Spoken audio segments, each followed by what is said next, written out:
संतप्त मानस शांत हों, जिनके गुणों के गान में वे वर्धमान महान जिन विचरे हमारे ध्यान में। चार पुरुषार्थों की चर्चा जैन दर्शन में आती है। धर्म पुरुषार्थ, अर्थ पुरुषार्थ, काम पुरुषार्थ और मोक्ष पुरुषार्थ। तो मोक्ष पुरुषार्थ किन के है? सिद्ध भगवान के। वे मोक्ष में पहुंच गए ना, तो वो दूसरों का क्या करते हैं? कुछ नहीं करते ना। अपने जैन दर्शन के हिसाब से दूसरों का कुछ भी नहीं करते ना, तो उनके मोक्ष पुरुषार्थ में क्या दिक्कत है? तो हम दूसरों का कुछ करेंगे तो हमारा पुरुषार्थ कायम रहेगा, और दूसरों का हम कुछ नहीं कर सकेंगे तो हमारा पुरुषार्थ समाप्त हो जाएगा। ये बात कहां से लाए? तो लोग क्या करते हैं सिद्ध भगवान कि सहज ज्ञाता दृष्टा है, लोकालोक को उनके ज्ञान में झलकता है ना। सकल गेय ज्ञायक तदपि निजा आनंद रसलीन, तो जनेन्द्र जय बंतनत अरिदज रहस्य दीन। तो उनके मोक्ष पुरुषार्थ कायम है ना, और पर का रंत मात्र नहीं करते। पर यहां ये कहते हैं प्रत्येक द्रव्य की पर्याय जो कुछ होना है वो स्वयं से होगी, कोई दूसरा द्रव्य उसमें कुछ भी करता धरता नहीं है। ऐसा मानने से मोक्ष पुरुषार्थ का लोप कैसे हो जाएगा? बताओ कि ठीक है, पर में कुछ नहीं करने का नाम पुरुषार्थ नहीं है, लेकिन अपना में तो होना चाहिए। अपना तो परिवर्तन हम कर ही सके ना। तो अरहंत भगवान के अनंत वीर प्रकट हो गया है। अनंत पुरुषार्थ कहते हैं ना उसी को, अनंत दर्शन, अनंत सुख, अनंत वीर। तो अनंत वीर का नाम ही तो अनंत पुरुषार्थ है ना, क्यों? तो वो अरहंत भगवान जिनने चार घातिया कर्मों का अभाव करके केवल ज्ञान प्राप्त कर लिया है, और चार घातिया कर्म अभी बाकी है, और तो वे चार घातिया कर्मों में कुछ कर देवे ना जल्दी, कि जब उनका काल पूरा होगा तब वे अपने आप समाप्त होंगे, तब वे मोक्ष जाएंगे क्या? अथवा अपनी जो मोक्ष पर्याय है, अब तो अनंत वीर प्रकट हो गया है, तो थोड़ी पहले ले आवे, 1 घंटे 2 घंटे पहले।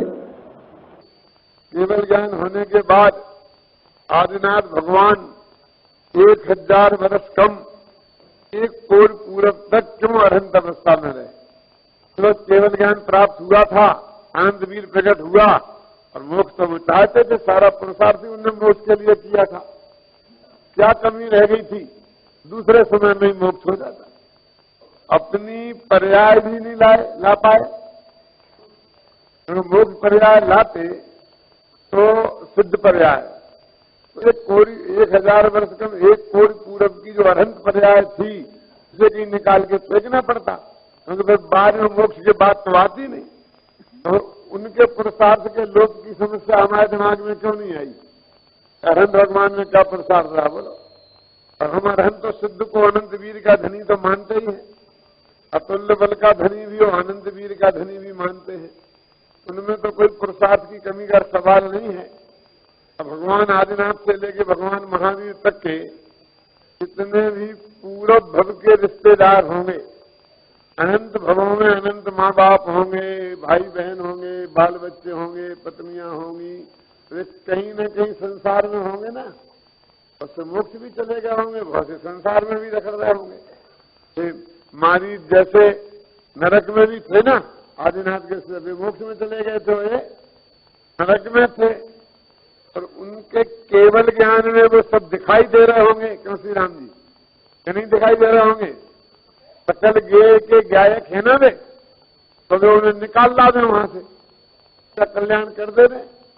यदि वे किसी का कल्याण कर सकते हैं, करते हैं, तो हमारा कल्याण उनकी भक्ति से हो जाएगा। वे हमारा कल्याण कर दे रहे हैं, तो उनके ज्ञान से तो कुछ छुपा नहीं हो सकता किसी भव के, हमें उनके रिश्तेदार हों। क्यों? तो आनंद वीर के धनी उनके पुरुषार्थ के लोक का तेरे को ख्याल में नहीं आता। और आज क्रमबद्ध पर्याय की चर्चा हुई तो तेरे को तेरे पुरुषार्थ का लोप नजर आने लगा। पहले तुमने ये बात नहीं पढ़ी थी कर्म सिद्ध भगवान को सब कुछ दिखाई देता है, सब कुछ जानते हैं प्राणी, क्यों? और एक समय पहले भी वो मुख जाते नहीं है, जब होता है आयु पूरी तभी जाते हैं, क्यों? ये सब बातें होते हुए तुम्हें क्यों नहीं लगा कि पुरुषार्थ का लोप हो जाएगा? क्यों? क्योंकि जब तक बात दूसरों की रहती है तो हमारी समझ में कुछ नहीं आता है, तो हमारे माथे पे आती है तो उसकी 50 डिफिकल्टी हमें समझ में आने लगती है। तुम अभी अनंत भगवान की कर्म पर्याय क्रमबद्ध कहो, किसी को दिक्कत नहीं है, पूरे जीवियों की कहो, किसी को दिक्कत नहीं है, लेकिन दिक्कत तो ये है कि हमारी भी है। यहाँ हमें प्रश्न खड़ा होता है। और जिन पर्यायों में हम कुछ भी करना चाहते हैं कहो तो कोई दिक्कत नहीं, लेकिन जहां हम अपना हस्तक्षेप समझते हैं, जब उस पर आंच आती है तो सबसे बड़ी दिक्कत खड़ी। तो महिपाल जी, मैं एक प्रश्न आपसे पूछूं कि एक देश ऐसा समृद्ध हो जाए कि इस बच्चा करोड़पति हो जाए, रहेगा कि नहीं? चलो आपकी क्या है? अमेरिका से भी बढ़िया हो जाए, हर आदमी को कम से कम 1 लाख रुपए महीने की इनकम हो जाए, प्रत्येक आदमी को। तो रमेश जी, ठीक रहेगा कि नहीं? बहुत बढ़िया रहेगा, इससे अच्छा तो और क्या होगा? तो तुम्हें तो कोई बर्तन मिलने वाला नहीं मिलेगा, तुम्हारी पत्नी को या तुम्हें स्वयं बर्तन धोने पड़ेंगे। बोलो, क्योंकि जिसको लाख रुपए महीने की इनकम होगी वो दूसरे घर में बर्तन क्यों धोएगा? कपड़े धोने वाला नहीं मिलेगा कोई, और तुम्हारे यहाँ थोड़ा सफाई वाला नहीं आएगा कोई। बोलो, मंजूर है ना? हम तुम भाई जैसी हालत तुम्हारी भी हो जाएगी कि अपने घर की घास खुद ही काटनी पड़ेगी। क्यों? तैयार हो ना? नहीं, हमें तो गरीब ही दे सकता। हम पे कोई असर है? ऐसी समृद्धि हमें इस देश में रेलवे स्टेशन में कोई कुली नहीं मिलेगा। कुछ लोग केवल जी इतनी सामान लेके ले जाना पड़ेगा जो अपने कंधे पे ले जा सको। समझते जी है क्या नहीं है? तो पूरी समृद्धि का अर्थ आज तक आपके ख्याल में नहीं है? वो तो जब प्रैक्टिकल होता है तब समझ में आता है उसका जो डिफेक्ट है। पहले तो कल्पना लोक में अच्छी अच्छी बातें लगती हैं, जब हम पर प्रभाव आने लगता है, हमारे नौकर चाकर भी करोड़पति हो जाएंगे तो हमने सोची नहीं थी। सब में हम उन्हें शामिल ही नहीं करते थे, सब में तो हमें अपने को ही शामिल क्या था। बोलो मननलाल जी, हो जाए सब तो तुम्हारे महाविद्यालय के लिए एक भी विद्यार्थी नहीं मिलेगा। तो फिर आएंगे जो अनपेड भर्ती होने के लिए। फिर पाटनी जी, आप कितने कहो कि हमको इतना दान देना है, फिर कोई लेने वाला नहीं मिलेगा। तो तुम अपने बच्चे को पढ़ाओ, हम अपने बच्चे को पढ़ा लेंगे। हमारे बच्चे को पढ़ाने के लिए तुम्हें चिंता करने की जरूरत नहीं है। फिर पुण्य कमाने का अवसर चला जाएगा सब। इफेक्ट पड़ेगा, हमने सोचा ही नहीं था। ऐसे ही जैन दर्शन में जो सिद्धांतों का वर्णन है, अकेले कर्मल पर्याय को छोड़ दो और एक भी सिद्धांत पर ध्यान दिया होता तो सबका ही परिणाम ये होता कि आपको पुरुषार्थ का लोप नजर आता, लेकिन नहीं आया। इसका मतलब कोई भी सिद्धांत आपने गहराई से समझा ही नहीं, उस पर विचार किया ही नहीं। जैन दर्शन कर्तावादी दर्शन नहीं है, तो एक दिन वो दूसरे में कर्ता नहीं मानता है, इस पर ही विचार कर लिया होता तो यही परिणाम आता कि नहीं आता? बोलो बाल्टन जी साहब, भगवान के ज्ञान में सब कुछ झलक जाता है, फिर यही एक दफे ध्यान में आ गई होती बात तो भी यही प्रश्न खड़ा होना चाहिए था ना। इसका मतलब हमने सब ऊपर ऊपर से ही पढ़ा था। सर्वज्ञता की बात भी, अकर्तावाद की बात भी, पुण्य पाप की बात भी, जाने दो और बातों को। हर आदमी अपने पुण्य पाप के उदय के अनुसार सुखी दुखी होता है, तो फिर तू कौन होता है बीच में? जब मैं अपने पुण्य पाप के उदय के अनुसार ही होऊंगा तो तब भी तो अकर्तावाद खड़ा हो जाता, तब भी तो पुरुषार्थ में तुम्हारी चोट लगती ना। तो सब बातें नहीं थी शास्त्र में, क्या हमने नहीं पढ़ी थी? क्या तो 6 महीना और 8 समय में 600 जी मोक्ष जाते हमने नहीं पढ़ा था? क्या आज की नई बात है? क्या मेरे कहने का अर्थ है कि सचमुच हमने जिनवाणी को गंभीरता से पढ़ा ही नहीं। क्यों? जब ये बात कही गई कि सब कुछ नक्की है, एक एक समय की बात, तब हमारे हजारों प्रश्न खड़े हो गए। और अभी भी मैं एक कहता हूं चैलेंज लेकर के, छोड़ दो क्रमबद्ध पर्याय को एक तरफ, अब बाकी जो जिनवाणी में वर्णन है उसे एक जगह पद्म पुराण ढंग से पढ़ लो, आदि पुराण पढ़ लो, कोई शास्त्र पढ़ के देख लो, अब फिर तुम्हारा कोई पुरुषार्थ खड़ा रहता है कि जाता है। एक पॉइंट। अब दूसरा, तो जी पुरुषार्थ कहते किसे हैं? अर्थ पुरुषार्थ क्या है? तो करोड़ों रुपए इकट्ठे करना क्या नाम अर्थ पुरुषार्थ है? काम पुरुषार्थ क्या है? बाल बच्चे पैदा करना क्या है काम पुरुषार्थ और अर्थ पुरुषार्थ का स्वरूप क्या है? मैं आपसे पूछता हूं।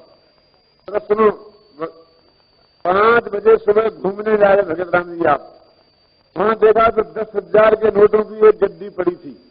चारों तरफ निगाह डाल के देखा तो 1-1 किलोमीटर तक कोई आदमी दिखाई नहीं दिया।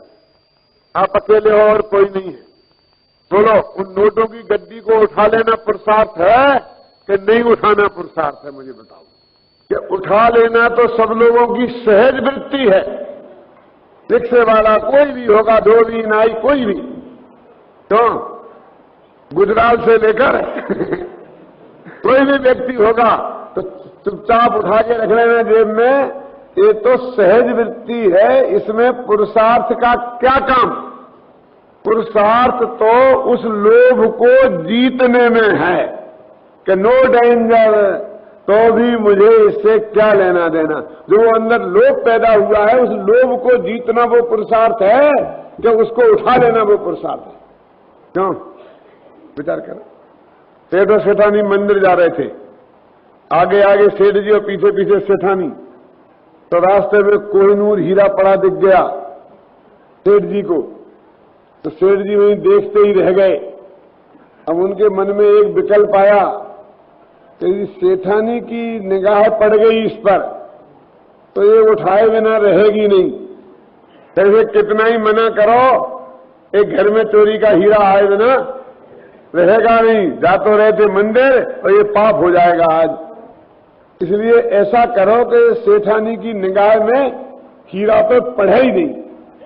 तो चुपचाप पैर से और यहाँ अगल बगल की मिट्टी उठाकर सेठ जी ने उस हीरे पर डाल दी, ढक दिया कि दिखे ही नहीं। दूर से सेठानी देख रही थी कि सेठ जी कुछ कर रहे हैं। मंदिर तो जा रहे थे, यहाँ क्या धंधा करने लग गए? ये मिट्टी का ढेर क्यों लगाने लग गए बच्चों जैसा? क्यों? तो सेठानी उधर आई और उस मिट्टी के ढेर में एक लात की ठोकर मारी तो नीचे चमकता हुआ कोहिनूर हीरा दूर जा पड़ा। तो एकदम बोली, क्या धूल पर धूल डाल रहे थे, तुम्हें शर्म नहीं आ रही है क्या? अरे हीरा भी तो मिट्टी धूल ही है, उस धूल पे धूल डालने की क्या जरूरत है? क्यों किया तुमने ऐसा? कि मैं सोच रहा था कि कहीं तेरा मन लुभा गया तो आज मुश्किल हो जाएगी, आज की पूजा बिगड़ जाएगी, इसलिए मैंने डाला। कि तुम्हारी दृष्टि में ये हीरा था और ये धूल थी, तुमने हीरे पर धूल डाली, लेकिन मेरी दृष्टि में तो दोनों ही धूल हैं। क्यों? पुरुषार्थ क्या है बोलो? उसको उठा लेना ये पुरुषार्थ है कि नहीं उठाना ये पुरुषार्थ है? तो मैं पूछता हूं, पैसा कमाना पुरुषार्थ है कि नहीं कमाना पुरुषार्थ है? बताओ। ये सारे पूरे जगत में पैसा कमाने को पुरुषार्थ मान रखा, जो बिल्कुल पुण्य का फल है। तेरे कमाने से कुछ होता ही नहीं है, आता ही नहीं है। क्यों? वर्तमान पुरुषार्थ का फल नहीं है ना, बिल्कुल पूर्व पुण्य का ही फल है। गुरुदेव तो बोला कहते अपनी तो हिम्मत नहीं है, लेकिन उन्हीं की बात रिपीट तो कर सकते हैं ना। क्यों? तो ऐसे लोग हैं जिन्हें काला अक्षर भैंस बराबर हुकुमचंद सेठ था ना, तो पूरा हुकुमचंद हस्तक्षर नहीं कर पाता था, मात्रा लगाना नहीं आती थी। तो हु का हा, का, मा, चा और दा, बिंदी गायब। हा, का, मा, चा, दा, चंद नहीं चंद, बस ऐसे साइन करता था। और कितना पैसा था आपको मालूम है? क्यों? दिगंबर जैन समाज का, जैनी समाज का समझ लो सम्राट था, बोलो। और बड़े बड़े पढ़े लिखे अंग्रेजी पढ़े लिखे लोग उसका नौकरी पे थे कि नहीं थे? पैसा पुण्य से आता है कि कमाने से आता है? और उनके लड़के और उन्हीं के क्यों सबके बड़ी बड़ी डिग्रियां अमेरिका इंग्लैंड से लेकर के बैठे हैं, जिनके मैंने ऐसे नाम सुने हैं, यानी हुकुमचंद सेठ जैसे ही सही, एक की बात नहीं करता हूं, उनको अमेरिका में नौकरी करते देखा है और हिंदुस्तान में देखा नहीं है मैंने। कोई इंजीनियर बन गया, कोई बन गया और वहां नौकरी करते। हम सोच भी नहीं सकते थे कि ये दूसरी पीढ़ी में तीसरी पीढ़ी में आते आते क्यों कैसे होता है? और पढ़े लिखे, उनसे 100 गुने पढ़े लिखे, कैसे होता है? तो क्या है अर्थ पुरुषार्थ? बोलो। ये धूल का ढेर इकट्ठा हो जाना अर्थ पुरुषार्थ है? काम पुरुषार्थ क्या है? इसके लिए भी मैं एक उदाहरण देता हूं कि आज सुबह 5 बजे घूमने जा रहे हैं, रात के 12 बजे घूमने जा रहे हैं, और एक बिल्कुल सुंदर देवांगना जैसी लड़की दूर से दिखाई दी और वो आप पर रींझ गई और आप पर एकदम लट्टू हो गई, पूरी तरह समर्पित होने के लिए तैयार है, अपनी तरफ से ऑफर दे रही है, तो उसके ऑफर को स्वीकार कर लेना काम पुरुषार्थ है कि उसकी तरफ आंख उठा के नहीं देखना? बोलो, उसका नाम पुरुषार्थ है। मैं आपसे पूछता हूं, सुदर्शन सेठ पर रानी का ऑफर आया, उस ऑफर को स्वीकार कर लेना सुदर्शन सेठ का काम पुरुषार्थ था कि भले ही नपुंसक घोषित हो जाऊं लेकिन उसे ठुकरा देना और बदले में फांसी पर चढ़ना पड़े तो भी उसे ठुकरा देना, एक काम पुरुषार्थ है। क्या है काम पुरुषार्थ? बोलो। तो हमने पुरुषार्थ की व्याख्या ही गलत समझ रखी है। एक दिन बनारसी दास को ही पढ़ लेते नाटक समय सार में, खे को खजानो ताए मूरख अर्थ कहे। क्या? ये धूल मिट्टी का खजाना, सोने चांदी का खजाना, हीरे जवाहरात का खजाना, इसको अर्थ पुरुषार्थ कौन कहते हैं राजकुमार जी? मूरख, ऐसा लिखते हैं। खे को खजानो ताए मूरख अर्थ कहे, ज्ञानी अर्थ कहे अरे द्रव्य दर साहू को। अपना जो त्रिकाली ध्रुव द्रव्य दृष्टि वाला द्रव्य, उसके देखने का नाम अर्थ पुरुषार्थ है, ज्ञानी कहते हैं। त्रिकाली ध्रुव भगवान आत्मा का दर्शन हुआ, सम्य दर्शन हुआ ना, तो वो कौन सा पुरुषार्थ हुआ? ज्ञानी अर्थ कहे द्रव्य दर साहू को, दंपति के भोग ताको मूर्ख तो काम कहें, ज्ञानी काम कहे अभिलाष चित्त चाऊ को। क्या मतलब हुआ इसका? अभिलाष चित्त चाऊ क्या होता है? चित्त में जो अभिलाषा है पर पदार्थों की, उसके त्याग को, चाऊ माने त्याग, अभिलाष चित्त चाऊ को, चित्त की जो अभिलाषा है, इच्छा निरोधा, उसके त्याग का नाम काम पुरुषार्थ है। ज्ञानी तो इसे काम पुरुषार्थ कहते हैं। और है अंत में लिखा अज्ञान, वो सिद्ध सलाह में पहुंच जाना, उसको अज्ञानी मोक्ष कहते हैं। और ज्ञानी मोक्ष कहें एक बंध के अभाव को, बंध का अभाव हो जाना ज्ञानी तो उसे मोक्ष कहते हैं। तो सिद्ध सलाह में पहुंच जाना थोड़ी मोक्ष है। वहां तो निगोदिया भी रहते हैं, मालूम आपको? जहां अनंत सिद्ध भगवान रहते हैं उनके बीच में निगोदिया भी रहते हैं। उस जगह में पहुंच जाने से कोई मोक्ष में थोड़ी पहुंच गए। ये सिद्ध वहां अनंत सुखी है और वहीं रहने वाले निगोदिया अनंत दुखी है। ऐसे धर्मदेव का है, किसी तुम पुरुषार्थ का लोभ हो जाएगा, पुरुषार्थ का लोभ हो जाएगा, तो पहले पुरुषार्थ कहते किसे हैं, पहले तू इसका तो विचार कर, पहले नक्की करके पुरुषार्थ किसे कहते हैं। क्यों? ऐसा लौकिक दृष्टि से भी थोड़ा विचार करते हैं। ये तो आध्यात्मिक दृष्टि की बात हुई कि कोई एक विद्यार्थी को एक ज्योतिषी बताता है कि तुम इस साल परीक्षा में गोल्ड मेडलिस्ट होगे, तुम यूनिवर्सिटी को टॉप करोगे। तो ये बात सुनकर के विद्यार्थी को क्या भाव आता है कि अब तो मैं टॉप होने ही वाला हूं, अब पढ़ने की क्या जरूरत है, अब तो आराम से सो, चलो सिनेमा देखो, नाचो गाओ, टीवी देखो। क्यों ऐसा भाव आता है? कि ऐसा भाव आता है कि मैं तो गोल्ड मेडलिस्ट होने वाला हूं, मुझे मन लगा कर पढ़ना चाहिए। और साथ ही सिनेमा देखने जा रहे हैं और वो 2-2 बजे तक सिनेमा देख के आ रहे हैं और 2-2 बजे तक जग रहा है, पढ़ रहा है, शाम का भोजन छोड़ दिया है, अकेले चाय का ले लेकर के 3 दफे 2-2 बजे तक जा रहा है। क्या होता है? कहने का मतलब ये है कि ये बात सुनकर कि ये गोल्ड मेडलिस्ट होगा, उसका और उग्र पुरुषार्थ करने का भाव जगता है। तो एक तेरा भविष्य सुनिश्चित है, ये बात का पता लगने पर पुरुषार्थ तो जागृत होगा, पुरुषार्थ समाप्त कैसे होगा? क्यों? तो क्या साहब कोई को ये बता देगा तुम इस साल फेल हो गए बेटा, तो फिर वो तो फेल तो होनी, अब क्यों पढ़ूं? उसका तो ऐसा हो सकता है ना? हाँ हो सकता है, हो नहीं सकता, होना चाहिए। क्यों? कि फेल होने के लिए नहीं पढ़ना ही पुरुषार्थ है। तो वो सही दिशा में पुरुषार्थ का प्रेरक ही हुआ ना, कि जब उसका फेल होना नक्की है तो उसे पढ़ने की बुद्धि कैसे आ सकती है? क्योंकि फेल होने के लिए तो नहीं पढ़ना है पुरुषार्थ है, और पास होने के लिए, गोल्ड निवेश होने के लिए खूब पढ़ना पुरुषार्थ है। बोला कि तुम्हारे पास तो भाग्य में करोड़ों रुपया लिखा है, तो 5-10 साल के भीतर भीतर करोड़पति हो जाओगे। अब मैं करोड़पति होने वाले हूं, धंधा पानी करने की क्या जरूरत है? नौकरी करने, अब तो मैं कल से घर पर बैठूंगा, आराम करके दिन भर ताश खेलूंगा, ऐसा भाव आता है? अरे मैं तो करोड़पति बनने वाले, तो और चौगने उत्साह से कमाई करने का भाव आता है। नौकरी छोड़ के धंधे में जाओ, क्योंकि लक्ष्मी वसती व्यापार है, इस नौकरी से कैसे करोड़पति होऊंगा? तो लोक में तो हम देखते हैं कि जैसा भविष्य बताया जाता है उसका पुरुषार्थ उसी दिशा में प्रेरित होता है। क्यों? पुराणों में आपने पढ़ा होगा कि कई जगह ऐसा बताया कि तुम इसी भव से मोक्ष जाने वाले हो। क्यों? अब तो मैं मोक्ष जाने वाला ही हूं, अब दीक्षा मीक्षा लेने की क्या जरूरत है?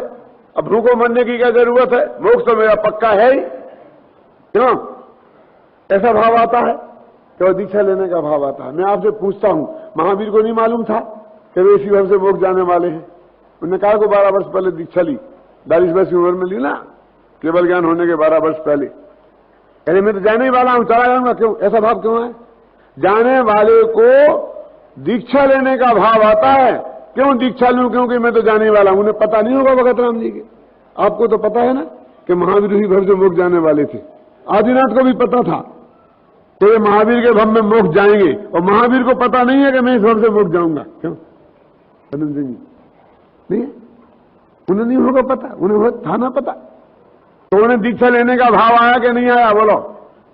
तो जिसका अच्छा भविष्य सुनिश्चित होता है उसे उसी दिशा में सम्यक पुरुषार्थ करने का भाव आता है। और जिसका कन्हैया साहब मारीच को तो ये बताया था कि तुम 24वां तीर्थंकर होगा, उसे भी तो मोक्ष जाने की बात बताई थी ना कि तू इस युग के अंत में मोक्ष जाएगा, तो उसे दीक्षा लेने का भाव क्यों नहीं आया? क्योंकि जिसका लंबा काल होता है उसे दीक्षा लेने का भाव नहीं आता है, भगवान की वाणी का विरोध करने का भाव। क्योंकि इतने काल तक संसार में रहकर रहना जिसको है वो भगवान की वाणी का समर्थन करके नहीं रह सकता। क्यों? हल में कि नहीं है? देखो किसी ने उद्दंडता की तो मैं उसे कान पकड़ के निकाल दूंगा। हमारे विद्यालय में ऐसा नहीं चलेगा, ये जवाब देना मेरे को पसंद नहीं है। क्यों? खड़ा हो गया, देखें कौन माई का लाल मेरे को निकालता। कौन खड़ा होगा? कौन खड़ा है? कौन खड़ा होगा? बोलो। जिसका निकलने का सौकाल आ गया होगा, और जिसका निकलने का सौकाल नहीं आया होगा वो तो चुपचाप बैठा रहेगा। वो काहे को चैलेंज देने के चक्कर में खड़ा पड़ेगा? बोलो तो साहब मेरा हमारा अपमान कहां है? तो जो करेगा उसकी बात थी ना, तू काहे को अपने माथे पे लेता है? लेकिन लेता है ना, अपने माथे पे लेने वाले होते हैं कि नहीं होते हैं? बोलिए आप। तो जिसका जैसा भविष्य होना होता है वो भविष्य की बात सुनकर उसका उसी जाति का पुरुषार्थ उपड़ता है। कोटा की एक सच्ची घटना है, मुझे याद आ रही है। एक सूरजमल जी थे, अभी भी होंगे वो वहां, है ना? अब तो रिटायर्ड हो गए हैं, पहले गवर्नमेंट सर्विस में थे, वन विभाग वगैरह में। और वो युगल जी के कुछ रिश्तेदार लगते, युगल जी उनके फूफा जी लगते थे। क्या? बहुत पुरानी बात है, 40 साल पुरानी घटना की सच्ची बात है, सच्ची घटना। जब हमारी शुद्धात्म प्रभा 9 महीने की थी, 38 साल हो गए हमें उसको घटना। तो बस एक क्रमबद्ध पर्याय की बात सुनकर और एक दिन करके बैठ गए कि तुम कहते जो होना है तो होगा, देखो कैसे होता। मैं आप उठता ही नहीं हूं, मैं नहाता ही नहीं हूं, मैं ऑफिस जाता ही नहीं हूं, देखो तुम्हारी क्रमबद्ध पर्याय कैसे ऑफिस ले जाती है। क्या? दादा वहां थे, दादा के पड़ोस में रहते थे। तुम क्रमबद्ध कहते हो कि जिस काल में जो होना होगा वो हो गई। अब मेरा ऑफिस जाना नक्की है ना, अब देखो मुझे कौन ऑफिस ले जाता है, तो सुबह से बिस्तर छोड़ा ही नहीं, दातुनी नहीं करी, नहाया ही नहीं, धोया ही नहीं, नाश्ता ही नहीं किया। अब घर वालों ने बहुत समझाया, लेकिन नहीं, दौड़े दौड़े योगल जी के पास गए, कैसा उन्हें समझाओ। तो फिर बाद में जयपुर भी बहुत दिनों रहे, योगल जी दौड़े दौड़े आए, तो ये क्या हुआ सूरज, तो ये क्या हुआ? तो भूपा जी तुम्हारी क्रमबद्ध पर्याय है, मतलब ले जाओ मुझे ऑफिस। तो मूर्ख तू ये बता कि तेरी आज की क्रमबद्ध में ऑफिस जाना नहीं था, ये तेरे को पता था? क्यों? आज की क्रमबद्ध में क्या था ये तुझे पता होता तो तू कहता मैंने क्रमबद्ध तोड़ दी। आज तेरा ऑफिस में जाने का नहीं था और कोई कारण दूसरा था नहीं जाने का, छुट्टी भी नहीं थी और कोई बात भी नहीं थी, तो तेरे को ऐसी उल्टी बुद्धि हुई, इसलिए आज क्रमबद्ध में बहुत लचक है, तेरे ऐसे विकल्पों से वो टूटने वाली नहीं है। क्यों इंजीनियर साहब आप भी जानते होंगे ना सूरजमल जी को, जानते हैं ना, बहुत कोटा वाले सब जानते होंगे, जितने यहां होंगे सब जानते हैं, हमारे मित्र थे, यहां भी रहे बहुत दिनों तक। कुमारी के भाग्य से विवाहता मर जाती है। क्यों तेवलचंद जी सुनी होगी ना, विवाहता मर जाती है क्या मतलब? जी क्या नाम, शांतिलाल जी, अरे अच्छी तरह से सब समझते हैं बुंदेलखंडी। उसका अर्थ यह है कि एक करोड़पति सेठ की शादी करोड़पति के यहां होती है। अब गरीब की लड़की को करोड़पति कहां ब्याह? करोड़पति के घर में गरीब की लड़की जाने के चांस ही नहीं है। लेकिन जितने करोड़पतियों की पहली पत्नियां मर गई तो उन्हें दूसरा करोड़पति तो कोई लड़की देवे नहीं। तो दो जा हो जाए ना तो दूसरा करोड़पति तो कोई लड़की देवे नहीं, तो फिर वो कोई गरीब की लड़की आवे तो वो करोड़पति को ब्याह ही जाए तो वो करोड़पति बन जाए। और वो पहले के जमाने में क्या होता था मालूम, 16 वर्ष की उम्र में शादी हो गई, 18 वर्ष की उम्र में पहला बच्चा हुआ, फर्स्ट डिलीवरी में मर गई, तो लड़का तो 18 वर्ष का 20 वर्ष का है, तो काय का दो जा। आज का तो एक ही 25-25, 30-30 वर्ष के होते हैं। क्यों? तो बढ़िया से बढ़िया तो लड़का मिल गया और फिर द्वारा उसे कोई करोड़पति तो देगा नहीं, तो कहते थे कि वो कुंवारी के भाग्य से ब्याहता मर जाती है। ये समझ गए ना कि भाग्य से क्यों दोजा बड़ी बड़ा काय का भाग्य? अरे काय का दोजा, 20 वर्ष का दोजा होता है, लेकिन करोड़पति हो गया और जो कल्पना भी नहीं कर सकती थी वो। क्यों? तो उसके क्रमबद्ध में करोड़पति होना नक्की था, लेकिन इतनी सी बात थी कि वो 16 वर्ष की होगी तब करोड़पति बनेगी। क्यों? और किसी के भाग में जन्म से करोड़पति होना लिखा हो सकता, फर्क तो इतना ही है ना। ऐसे तुम निगाह डालोगे तो सैकड़ों करोड़पति मिल जाएंगे, जिनकी ससुराल वाले बिल्कुल सामान्य से स्थिति वाले होंगे, नौकरी कर रहे होंगे, ये कर रहे होंगे। क्यों? ये कैसे हुआ? तो उसमें मैंने बोला ना यही फैक्ट मिलेगा, ये क्रमबद्ध पर्याय का परम सत्य। क्योंकि वो तो भगवान महावीर पहले ही बता सकते थे 2500 वर्ष पहले कि एकदम गरीब घर में पैदा होगी और करोड़पति से ब्याह जाए। कैसे ब्याह लेगा कोई करोड़पति से? क्योंकि पहले एक कोई करोड़पति की बेटी आएगी अल्पायु वाली। क्यों? अल्पायु वाली एक आएगी, वो रहेगी, वे 2 साल में मरेगी और फिर इसके बाद में सीधी नहीं जाएगा। तो हम जानते हैं हो जाएगा नहीं हो जाएगा। कहने का अर्थ यह है कि ये जो सुनिश्चित कर्म है, तेरे पुरुषार्थ की कहां बात, कहां पुरुषार्थ के लोभ की बात आई? पुरुषार्थ कहते किसे हैं? गुरुदेव ने तो फरमाया है कि दृष्टि का स्वभाव के सन्मुख होना ही असली पुरुषार्थ है। अपना एक ग्रंथ है, उसका नाम क्या है? पुरुषार्थ सिद्धि उपाय। क्या अर्थ उसका समझते हैं आप? पुरुषार्थ के द्वारा ही मुक्ति की प्राप्ति। सिद्धि का उपाय क्या है? कि पुरुषार्थ। तो मोक्ष में कहा था कि 9वें अध्याय में हेडिंग है ना, मोक्ष प्राप्त, पुरुषार्थ से मोक्ष प्राप्ति संभव। पर वो ये पुरुषार्थ सिद्धि उपाय। और पुरुषार्थ माने क्या होता है? वहां लिखा, उसकी बात कर रहा हूं मैं। तो का पुरुष प्लस अर्थ, उसका नाम है पुरुषार्थ। तो पुरुष माने क्या होता है? तो उसमें लिखा है कि पुरु सेतेति पुरुषः। पुरु माने आत्मनि, सेते माने सैन, जो आत्मा में सो जाए उसका नाम है पुरुषार्थ। यानी अपना उपयोग सारे जगत से हटकर आत्मा में लग जाए, इसका नाम है पुरुष। पुरुष किसे कहते हैं, आप समझ में आया कि नहीं है? महिला होए और उसका उपयोग पर से हटके आत्मा में लग जाए तो वो पुरुष है क्या? और पुरुष हो और आत्मा की तरफ उपयोग ज्यादा ही नहीं, आत्मा का नाम सुन के ही चिढ़ छूटे, तो समझ लेना वो पुरुष नहीं है। क्यों? दूसरा अर्थ लिखा है अस्ति पुरुष चिदात्मा, है ना? श्लोक है क्या नहीं कि पुरुष अस्ति, पुरुष क्या है तो कि चिदात्मा, चैतन्य आत्मा ही पुरुष है। पुरुष माने आत्मा और अर्थ माने प्रयोजन, कि आत्मा ही है प्रयोजन जिसका, अथवा आत्मा में सोना ही है प्रयोजन जिसका, उसका नाम है पुरुषार्थ। बोलो, से कहते हैं पुरुषार्थ। हम तो दौड़ धूप करने वाले को पुरुषार्थ कहते हैं। क्यों? यहां क्या कह रहे हैं कि तुम कोई काम कर रहे, दौड़ रहे, धूप रहे, हाँ वहां कि बड़ा पुरुषार्थी आदमी है, सुबह से 5 बजे से रात के 10 बजे तक मैंने उसे चैन से बैठते कभी देखा ही नहीं है। क्यों? पुरुषार्थी है। एक कहते इस जैसा नपुंसक कोई दूसरा है ही नहीं, ऐसा कहते आचार्य। तो पुरुषार्थी कौन है कि जो खुद तो भटकता ही नहीं है, घूमता ही नहीं है, लेकिन उपयोग को भी नहीं भ्रमाता है, ऐसा आलसी महापुरुषार्थी है। क्या? आंख भी नहीं खोलता है, कान से भी किसी की नहीं सुनता है।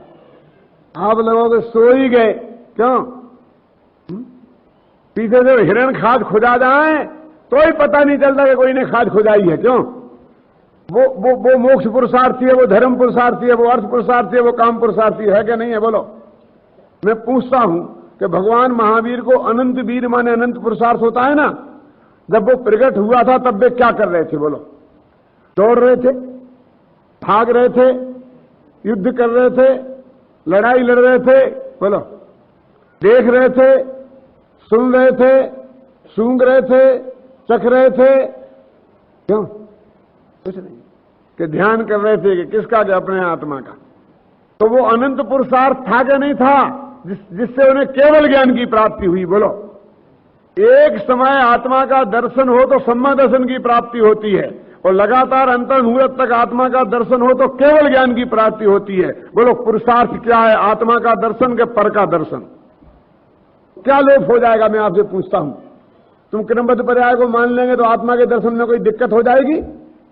कि दृष्टि को कोई काम नहीं बचा, क्योंकि सब कुछ नक्की है और समय पर होगा।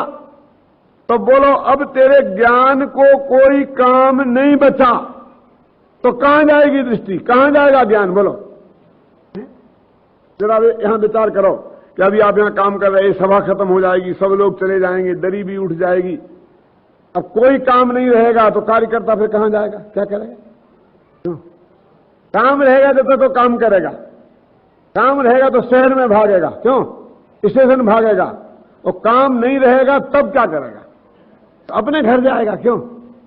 तो अपने घर का जाने का उपाय तो कोई काम नहीं रहना है कि नहीं? और कोई काम इस जगत में कभी ऐसा होगा कि नहीं रहेगा? हाँ, एक क्रमबद्ध पर्याय की श्रद्धा आ जाएगी तो इसके माथे पर कोई काम नहीं रहेगा, तो इसका माथा अपने आत्मा में चला जाएगा और आत्मा का अनुभव। तो सम्यक पुरुषार्थ तो उपयोग का आत्मा के सन्मुख होना है, और वो जब पर से खाली हो तब। और खाली कौन कराए? मैंने कहा था 2 ही बातें हैं आत्मा के अनुभव में बाधक, और 2 ही बातें हैं आत्मा के अनुभव में साधक। बाधक कौन है? कि वो त्रिकालीद्र भगवान आत्मा का जो स्वरूप है वो हमारे विकल्पात्मक ज्ञान में सही रूप से नहीं आया। एक तो ये है बाधक, और दूसरा काम बहुत है। भगत राम जी, है ना? क्या हो गई है उम्र? 85 वर्ष तो हो गए होगी ना, कि और ज्यादा हो गई?